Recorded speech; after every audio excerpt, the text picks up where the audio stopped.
Olá, amigos, irmãos em Cristo, sejam todos muito bem-vindos ao nosso Simplificando de hoje.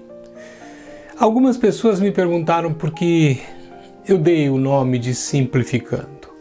Porque o objetivo é mostrar as Escrituras de modo simples, simplificar a mensagem para que todos possam entender. Bem, se você já fez a pergunta, então aí está a resposta. Mas vamos lá. Hoje nós vamos tratar de um mundo errado, sempre observando que nós começamos em Gênesis e vamos passear por partes importantes do livro. Depois nós vamos mais à frente. Bem, um mundo errado. Preste atenção no tema. Muita gente ao redor do mundo pergunta: o que há de errado comigo? Você já fez essa pergunta? Talvez. No entanto, acho que a pergunta deveria ser: o que há de errado com todo mundo? Bem, para responder, devemos voltar ao livro de Gênesis e lembrar que Adão e Eva foram criados por Deus e conectados a Ele. No entanto, a desobediência do primeiro casal os desligou de Deus.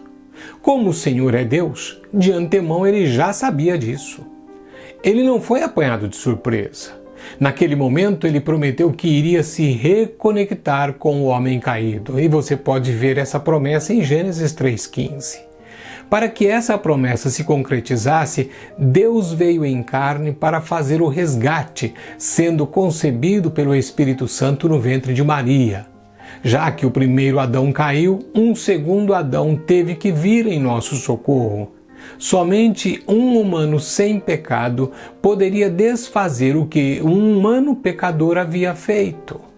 Assim como Adão, essa semente tinha que ser humana, porque somente outro humano deveria vencer a batalha que Adão perdeu. Nesse caso, tinha que ser um humano sem pecado e, portanto, ele tinha que ser divino, porque só Deus é sem pecado. Mas por que Jesus? Adão e Eva levaram do Éden duas coisas com eles: pecado e culpa. A partir daquele momento, a maior necessidade da raça humana foi o perdão. Nosso pecado e culpa nos desconectaram de Deus. Assim sendo, precisávamos que Deus perdoasse o nosso pecado, removesse a nossa culpa e nos reconectasse com Ele. Agora preste atenção, uma árvore causou o nosso problema, a árvore do conhecimento do bem e do mal. No entanto, outra árvore na forma de cruz a resolveu. Como isso aconteceu é a terceira parte da história encontrada no 2º capítulo de Colossenses, um livro escrito por um judeu convertido ao cristianismo chamado Paulo. Ele explica como Cristo, na cruz, nos resgatou do pecado e da culpa. Bem, preste atenção no que vem a seguir. Os mortos que andam. The Walking Dead. Preste atenção nisso. Paulo diz: e a vós outros que estáveis mortos pelas vossas transgressões e pela incircuncisão da vossa carne, vos deu vida juntamente com Ele, perdoando todos os nossos delitos. Você lê isso em Colossenses 2,13. Obviamente, os leitores de Paulo estavam fisicamente vivos. Sendo assim, o que ele estava dizendo? Ele estava se referindo à morte espiritual. Deus advertiu Adão de que ele morreria no dia em que ele comesse do fruto proibido.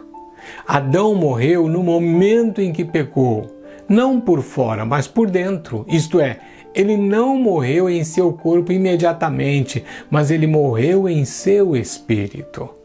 A morte na Bíblia não se refere apenas à separação do espírito do corpo, mas a uma outra separação, ou seja, a separação do espírito do homem de Deus.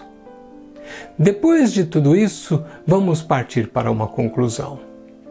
Deus é luz e Deus é vida. Desde o princípio, Deus estava com Adão e em Adão. Mas quando o pecado entrou, Deus se retirou.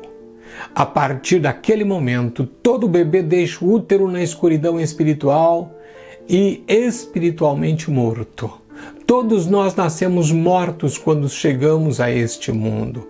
Éramos como zumbis espirituais, ou seja, os mortos que andam. Assim éramos nós, mas Deus nos deu vida espiritual através da morte física de seu próprio Filho. Aleluia! Vou terminando por aqui, pedindo para você refletir sobre o que você ouviu hoje. Compartilhe esse vídeo para abençoar outros e seja um missionário na internet propagando a palavra de Deus. Continuamos no próximo Simplificando, se Deus assim o permitir. Até lá e que Deus te abençoe.